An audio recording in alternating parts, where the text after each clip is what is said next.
A lot of the racism in our community is based upon the house Negroes versus the field Negroes. And because they were mixed, black and white, they have the privilege of working in the house as servants, cooks, maids, etc. But if you were dark, you worked in the field from sun up to sundown. The man is trash. I'm just... Period. I'm not a Tyler Perry fan, so this is what I got to say. It's funny how he got all this money to do everything but the right thing. Bill Duke just spilled major tea on Hollywood's shady underbelly. And he didn't hold back when it came to calling out the rise of Tyler Perry. His revelations came with a serious warning for up-and-coming black actors chasing the spotlight. Fame comes with a steep price in Tinseltown, and it's not all glitz and glam.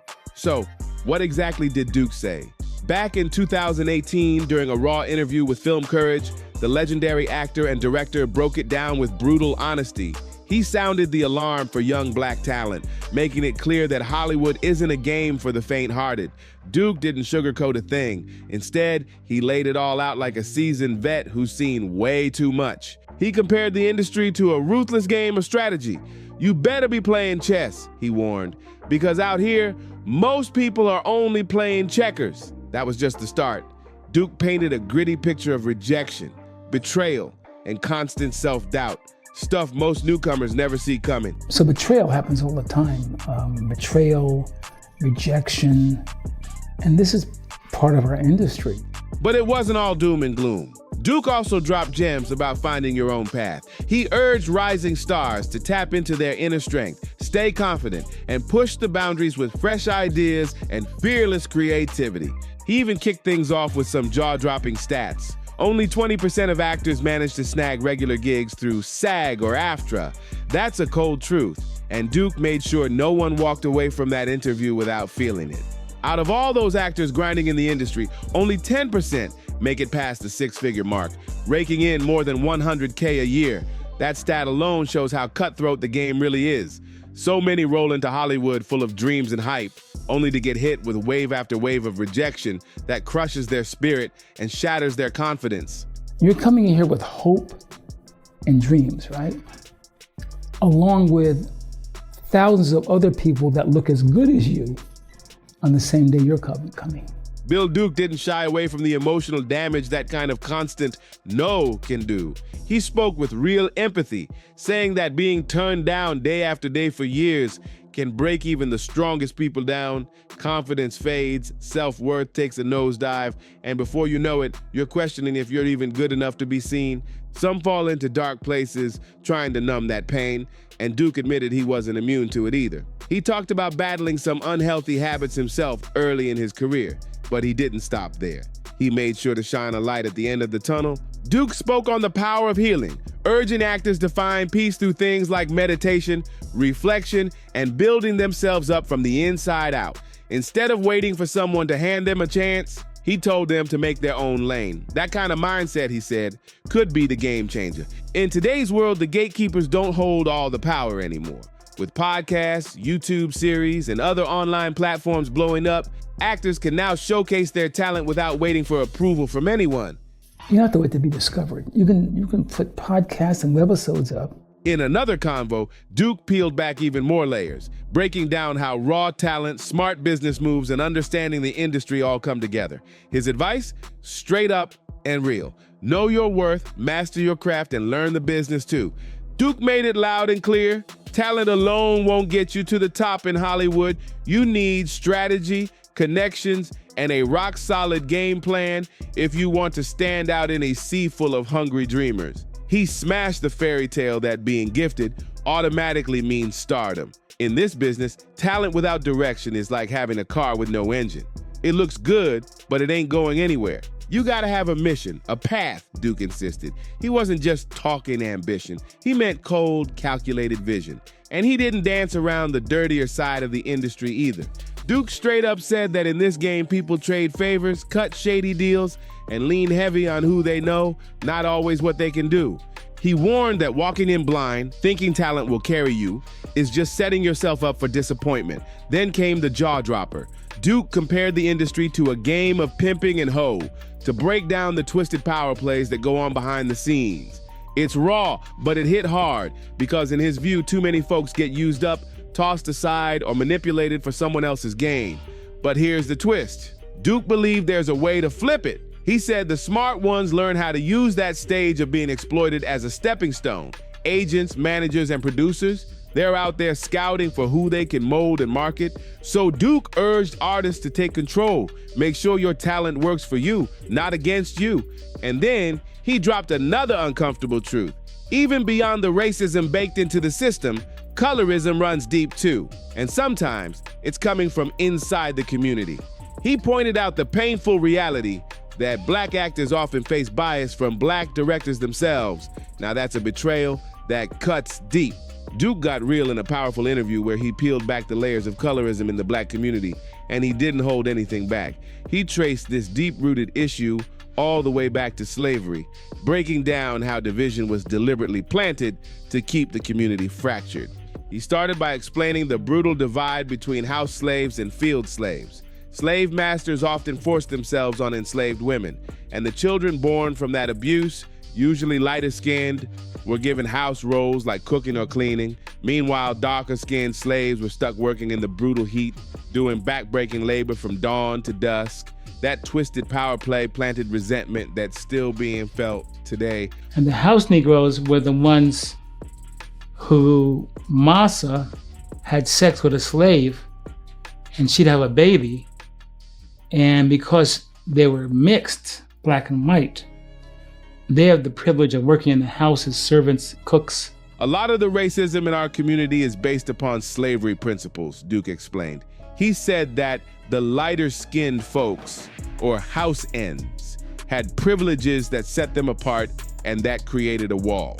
The field ends weren't fond of the house ends, and the house ends weren't fond of the field ends, he said. It was a cycle of tension born from inequality, not choice. Fast forward to now, and Duke pointed out how this painful legacy is still showing up in everyday life. Just scroll through social media.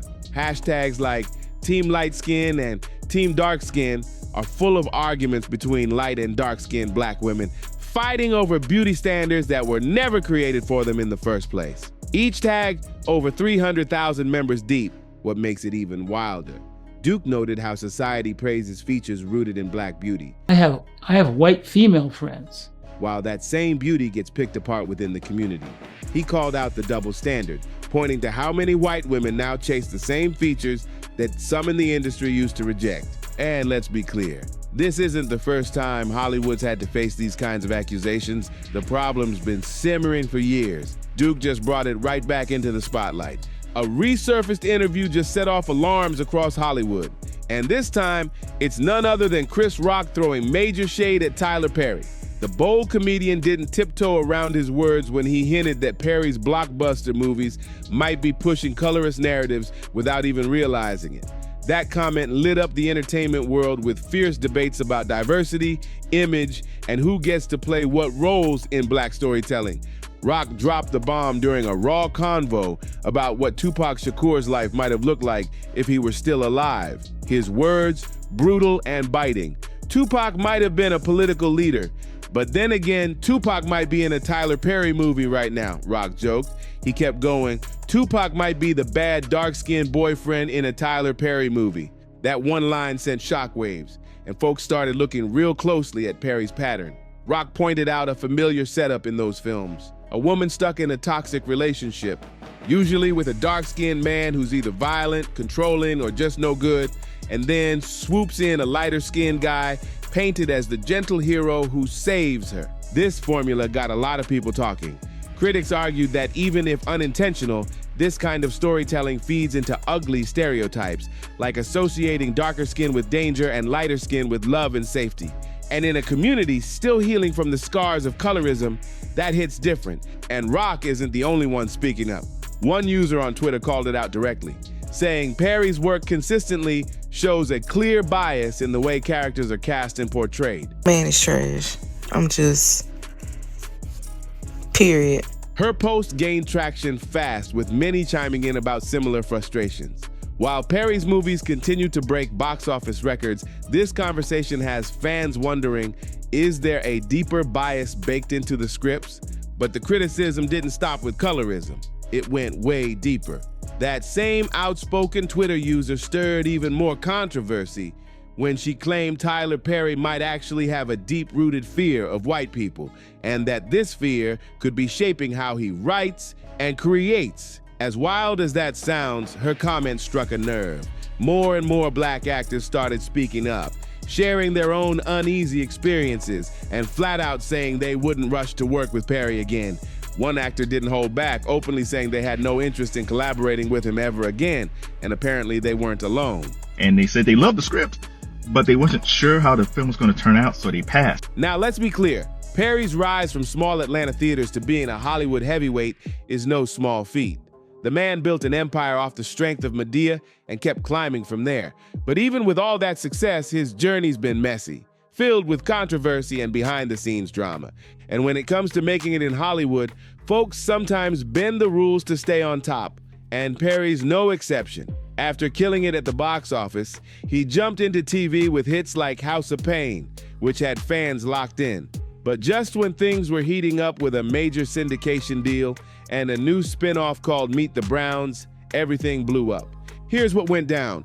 4 writers working on the show reportedly asked for union contracts. Instead of negotiating, Perry let all 4 of them go. Just like that. That move sparked a major backlash, putting a spotlight on Hollywood's long-standing labor issues.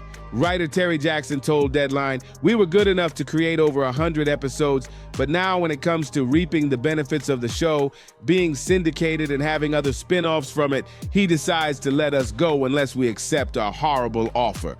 And Perry's response? He brushed it off and doubled down, saying he now writes everything himself. No writer's room, no collaboration, just him. That left a lot of folks in the industry wondering, is that creative control or something else entirely?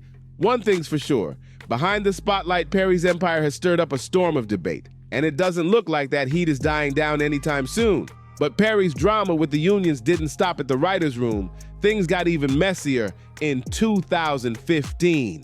That year, major unions like SAG-AFTRA and Actors Equity took a bold step. They straight up banned their members from performing in Perry's touring stage play, Madea on the Run. Why? Because Perry's production company reportedly refused to sign union contracts. While he may have been focused on cutting costs and keeping full control, the backlash was real and loud. Even though Perry was riding high with the success of shows like House of Pain and Meet the Browns, the criticism just kept rolling in. Acclaimed black journalist and culture critic Jamila Lamu came through swinging with an open letter that shook things up. She didn't hold back at all, publishing the raw critique through NPR, where it reached a massive audience. In her fiery letter, Lamu laid bare her discomfort with how Perry uses stereotypes in his storytelling. Her words were sharp, emotional, and cut deep into the ongoing conversation around how black characters, especially women, are portrayed on screen. She wrote, "Through her, the country has laughed at one of the most important members of the black community, Mother. Dear beloved matriarch, I just can't quite get with seeing Madea played by a 6'3" man with prosthetic breasts flopping in the wind. Our mothers and grandmothers deserve much more than that. Heck, our fathers and grandfathers deserve more." Lamu even gave Perry credit where it was due, acknowledging, "Mr. Perry, you have told the Hollywood old guard to kiss your backside, and I appreciate that, brother." But then came the dagger. She pointed out that many black viewers shared the same critiques as the white critics Perry often brushed off. That truth hit hard, and she wasn't the only one calling him out. Legendary director Spike Lee also chimed in with his own sharp take, slamming Perry's use of what he saw as harmful stereotypes. A lot of stuff that's on today is coonery and buffoonery. And I know it's making a lot of money. Lee went so far as to say that these kinds of films, while breaking box office records, were pushing the wrong image to the masses. Breaking records, but we could do better. The praise and the pushback continue to collide in Tyler Perry's world, and the conversation around his legacy is still heating up. From Spike Lee's perspective, Hollywood needs to do way better, starting with ditching the lazy, biased storytelling and one-note characters that do nothing but reinforce stereotypes. And honestly, he's not wrong. When you peel back the red carpet and look beneath all the flashing lights, It's clear that colorism and shallow representation have been baked into the entertainment industry for decades. In recent years, though, the curtain's been pulled back like never before. Thanks to social media, everything Hollywood tries to keep under wraps can go viral in seconds, and hashtags have become weapons of truth. What starts as a tweet often explodes into a full-blown headline, and the industry's been getting scorched by the heat. Many say the real turning point came in 2017, when the empire of Harvey Weinstein crumbled under the weight of dozens of disturbing allegations. It was the spark that lit the fire of the Me Too movement, pulling the mask off the glammed-up facade and exposing the toxic, power-abusing culture that's been allowed to fester for years. And just when it felt like the scandals couldn't get worse, boom, more bombshells dropped. One of the biggest involved comedian Kevin Hart. He was set to host the 2019 Oscars, a major honor, until old homophobic tweets of his resurfaced online. The internet exploded, and under the pressure, Hart stepped down. It was a full-on media storm that played out in real time, proving that Hollywood's days of sweeping things under the rug were over. But the hits kept coming. The SAG Oscars So White movement took center stage, putting the Academy on full blast for constantly snubbing black talent and other marginalized creators. What was once seen as the ultimate symbol of prestige, the Golden Oscar, was now being torn apart for its lack of inclusion. People weren't just asking for change, they were demanding it. That movement turned into a full-scale call for justice, not just for representation, but for real respect and recognition. Hollywood, once viewed as the dream machine, was now being dragged through the mud. And the fallout, it's been seismic. The Walk of Fame doesn't shine like it used to, not when it's walking on cracked foundations. These days, that famous Walk of Fame is starting to feel more like a walk of shame. Celebrities and Hollywood power players now move under a relentless spotlight.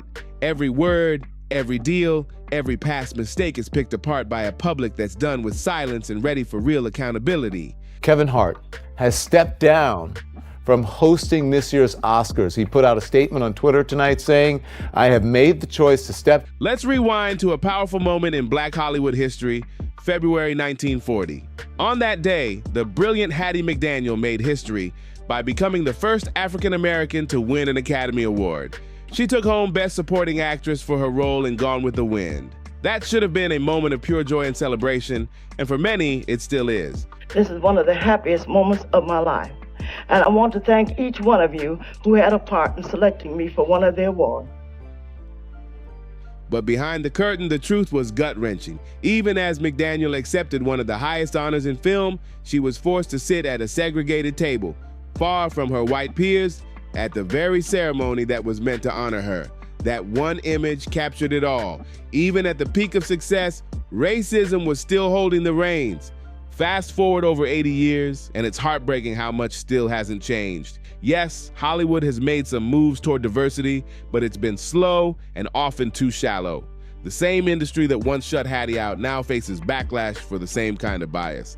Just dressed in new clothes. Take the 2020 Oscars. While the stage may have looked more diverse, the nominations told a different story. One of the biggest snubs? Lupita Nyong'o. Despite giving a chilling, masterful performance in Us, she was left out completely. No nomination, no recognition. People were stunned, and rightfully so. It was just another reminder that even with all the glitz and promises, Hollywood still hasn't fully shaken off its past. The system might look shinier, but the cracks are still showing. Lupita Nyong'o's stunning performance in the 2019 film Us should have been an Oscar lock. But her snub only drove home the ugly truth. Underrepresentation and bias are still alive and well in Hollywood's biggest night. And the problem goes way deeper than just award shows. It's rooted in the scripts, characters, and the very stories the industry chooses to tell. One name that constantly stirs up this debate, Tyler Perry. No doubt his influence on Black cinema is massive. He's built an empire that's launched careers and brought Black narratives to the mainstream. But that same body of work has faced heavy backlash, especially for how it handles Black characters. Critics have pointed out that for all his success, Perry often leans into tired and damaging stereotypes. And one of the biggest examples comes from his film, Diary of a Mad Black Woman. In it, Actor Steve Harris plays Charles McCarter, a high-powered lawyer who turns out to be the worst kind of husband. He coldly tells his wife, Helen, that he's seeing someone else, and then kicks her out of their house like she's nothing. That scene hit hard, but not in the right way. It raised serious questions about why successful black men in Perry's films are so often painted as villains. Cheating, abusive, controlling, or all of the above. And that kind of portrayal isn't just lazy writing. It feeds into a long history of harmful stereotypes that hurt more than they help. As Perry's empire continues to grow, so does the conversation around the responsibility of creators with big platforms. Are they uplifting the culture or unknowingly holding it back?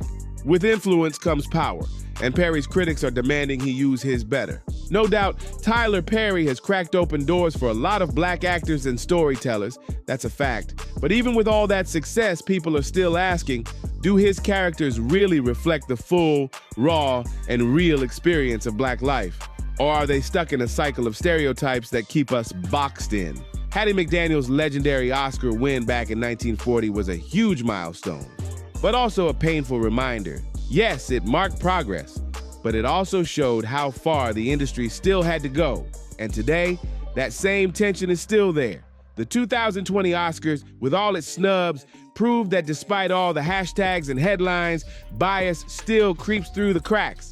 The ongoing debate around Perry's work isn't just about him. It's about a much bigger issue, how race, image, and responsibility all collide in the world of entertainment. Who gets to tell the stories? How are we being shown on screen? These questions are louder than ever. Sure, Hollywood has made moves, from more diverse casts to black-led productions getting greenlit. But let's not pretend it's fixed. That road to real, authentic representation is still long, and Hattie's legacy is the perfect reminder that this fight isn't over. It's a grind that takes constant pushback from every corner of the industry. One of Hollywood's ugliest open secrets, colorism. And even with empowering movements like Black Girl Magic gaining traction, the beauty standards in Hollywood still lean one way. Lighter skin, slimmer frames, and Eurocentric features. Actress Zendaya herself admitted that her lighter complexion has come with privileges, something she's spoken on with honesty. The reality, darker-skinned actresses are still climbing uphill, fighting to be seen, to be cast, and to be celebrated in the same way. If you have, I guess you could say, in a sense, power or influence, right, you have responsibility, you know, yeah, and to use that to the best of your abilities. And I think that that's what I want to do, and I want to continue to do, and hopefully, you know. Hollywood keeps pushing one version of black beauty, often casting women who fit a certain look, light-skinned, thin, and closer to white ideals. It's time to challenge that narrative. And not just in speeches, but in casting calls, scripts, and the faces we see leading stories on screen. This casting bias continues to stir up major controversy, especially when you look at decisions like casting Zoe Saldana as Nina Simone or choosing biracial actresses to play roles like Storm from X-Men. It's got people wondering, is Hollywood more focused on a marketable look than telling stories with true representation? This issue didn't just pop up out of nowhere. It's rooted in colorism, a term Alice Walker coined in 1982 to describe prejudice against darker-skinned black individuals. And while stars like Zendaya, Amandla Stenberg, and Yara Shahidi are making real waves and opening doors, the spotlight still leans toward those with lighter skin and Eurocentric features. Let's be real. The industry could absolutely benefit from giving darker-skinned actresses the same level of shine, the same juicy roles, and the same big-budget platforms. That kind of visibility would shake up the norm and finally allow a wider, richer range of black beauty and talent to thrive on screen. Even fans are fed up. One fan said it plain. Not only is there a colorism problem, it's racism, period. Now, not only do they have to be light-skinned, but mixed race in general.